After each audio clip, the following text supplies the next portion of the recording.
Quail log, May 1st. So I'm getting ready to replace the food tray for these guys. They're up and about. I actually took the mat and didn't replace it tonight.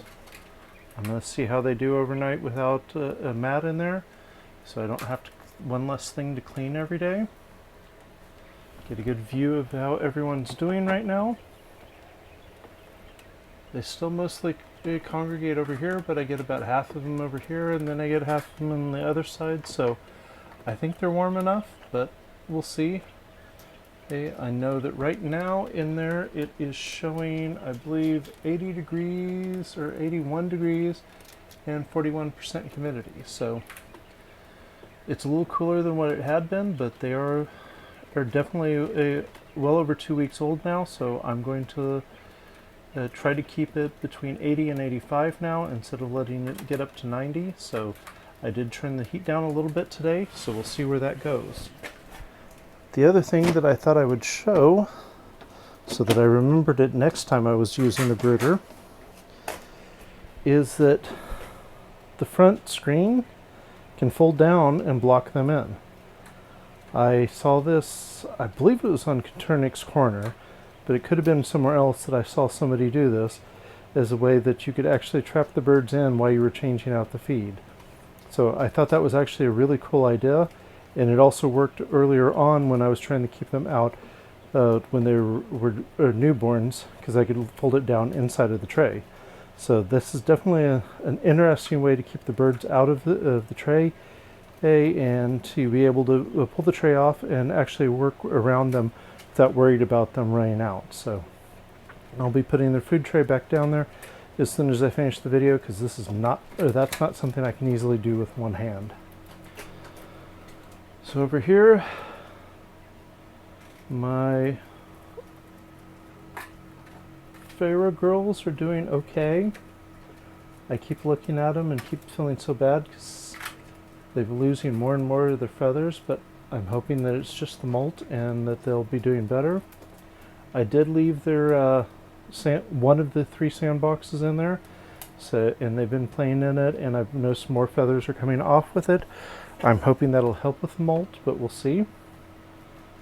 Today's eggs, I got 5 from the back 2 rows are from my girls. The 5 in the middle row there are from the Pharaohs, and the 4 on the back row are from my speckled girls.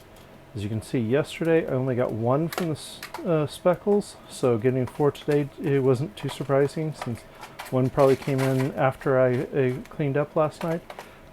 And 5 is better than getting only 3 yesterday. And here's where I can see there's a difference between the 2 speckles I get. One is very much more white and with a bluish tint to it, and the other is the tannish brown. And that's what I mean by that. I usually get 2 different speckles that are very similar, but their hue is a little bit different. So it's kind of like these 2. I get a egg like that and another egg like that come out. The difference is usually the size, and that's how I guess which one it is. So that's how I got my eggs tonight. Let's see how everyone's doing down here. We look good down there. And then I wanted to talk about this. So since Pharaoh Boy's been down here, this section here keeps popping up to be like that, which actually in some ways makes it harder for them to get through their food.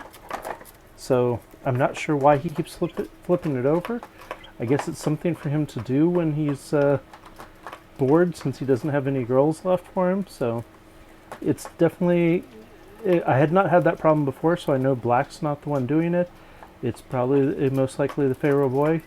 But I'm also not giving them a whole lot of food down here. I'm just giving them for a day or 2 down here. I'm not giving a ton of food, so probably should give them a little more food tonight. But I thought that was interesting that he keeps flipping that over and getting to the point that they probably can't eat very well when he does that. So thought I'd record it, so it's something to watch for and see what happens in the future. So I guess I should get these guys food, because they've been without it for about 10 minutes now, and see where make them loose a little bit happier before it's lights out, and Probably I will be shutting off the light bulb in there, but I'm going to leave the heat on so that it at least stays closer to 85 overnight, and we'll see how that works.